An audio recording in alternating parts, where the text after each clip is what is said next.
През годините от 2003 до сега, мисля, че фестивала се утвърди като една от голямите сцени на фолклора.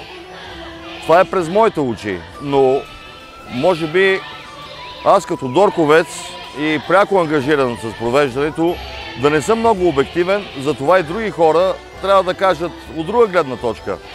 Дали е така? Всеки един ансамбъл се готви почти цяла година, за да може да излезе на сцена.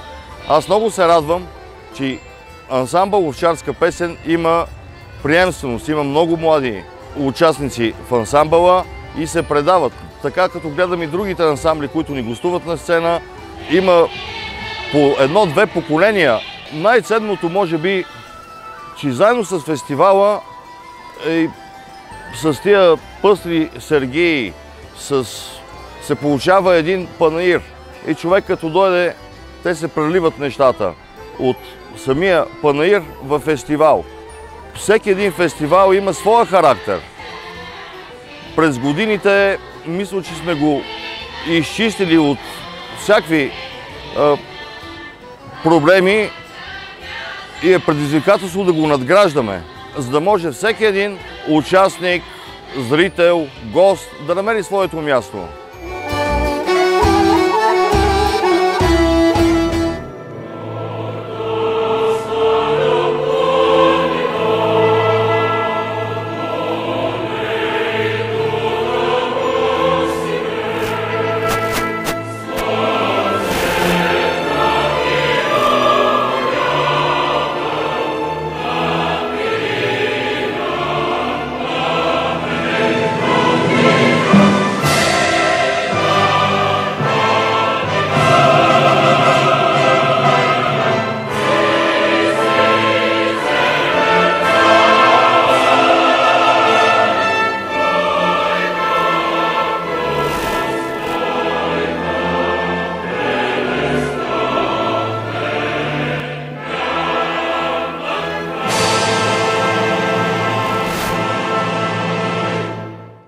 Историята на международния ни фестивал за автентичен фолклор започва през 1996 година. Като всяко начало и нашето начало беше трудно.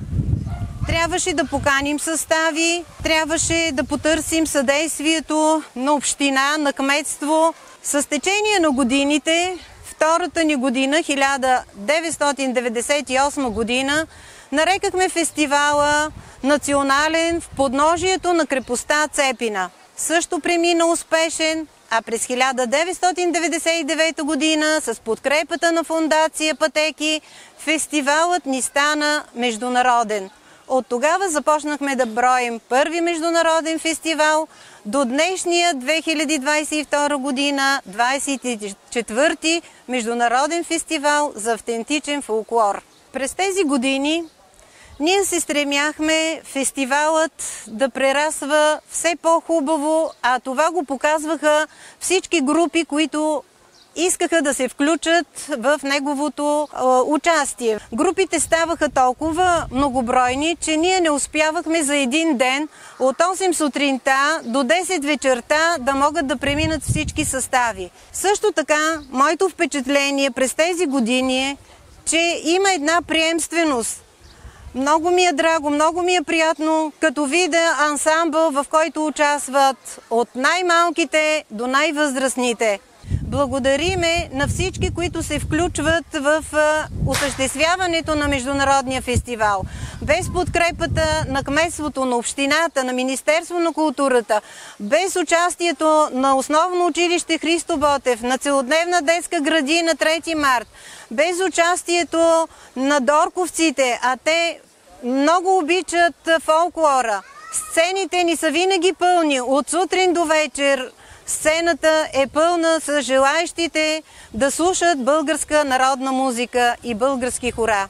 Също така да благодариме на всички тези групи, които участват в международния ни фестивал, на тяхните ръководители, че са ги подготвили, за труда на самодейците, че са отделили от свободното си време да научат песните, да научат танците и с желание да дойдат да се изявят на нашият международен фестивал. Благодарим им!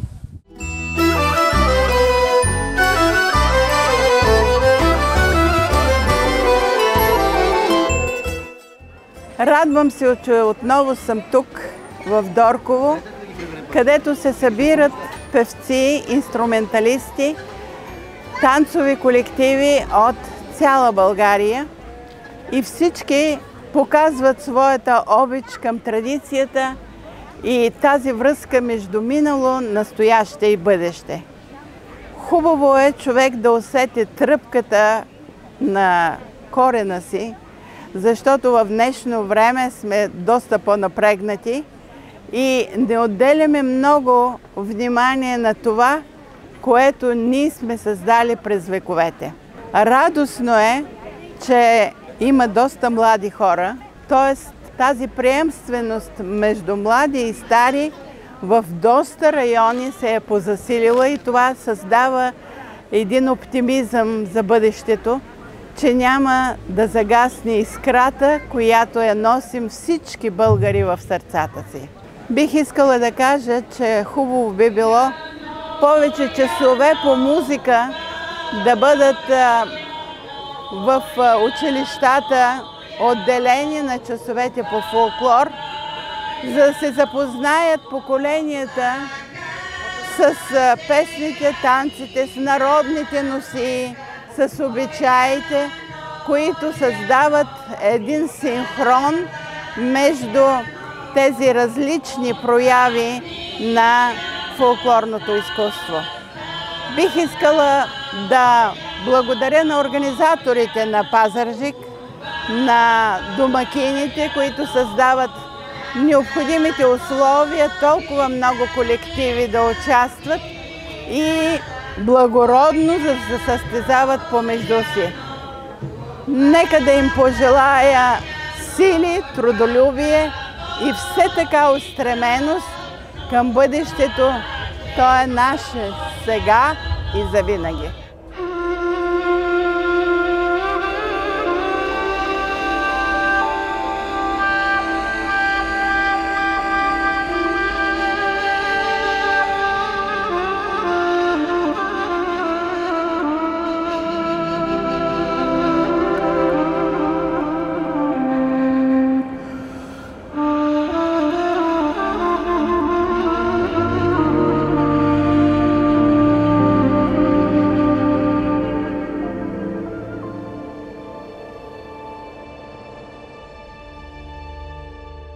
При нас в село Дорково ние представяме един от най-величествените представители, населявал не само нашите земи, а и континента Европа. Всъщност той много прилича на сегашните слонове.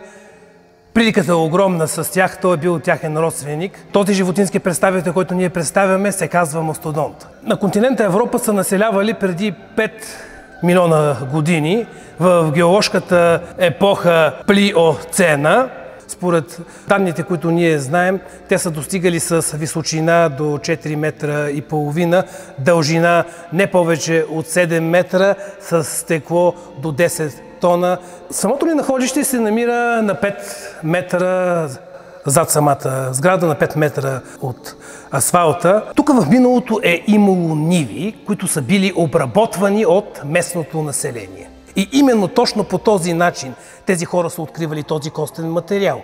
Скулптурата на мастодонта, която се вижда зад мене, е изработена от стиропор, гипс и пластмаса, космите на главата, миглите и опашката от конски косми, за да е по-автентична.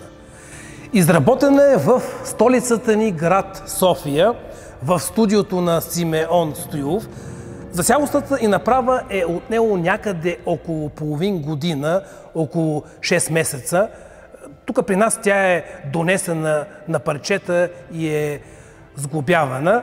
Скулпторите се казват Ивайло Аврамов и Теодор Нанев. Всъщност, точно това е нейната цел. За да може тези посетители, които идват при нас, не само да могат да видят, а и да придобият представа как са изглеждали преди милиони години по нашите земи.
Искам да пожелая на всички първо здраве, после веселие и щастие. И всеки един да отнесе добри спомени от нашия фестивал.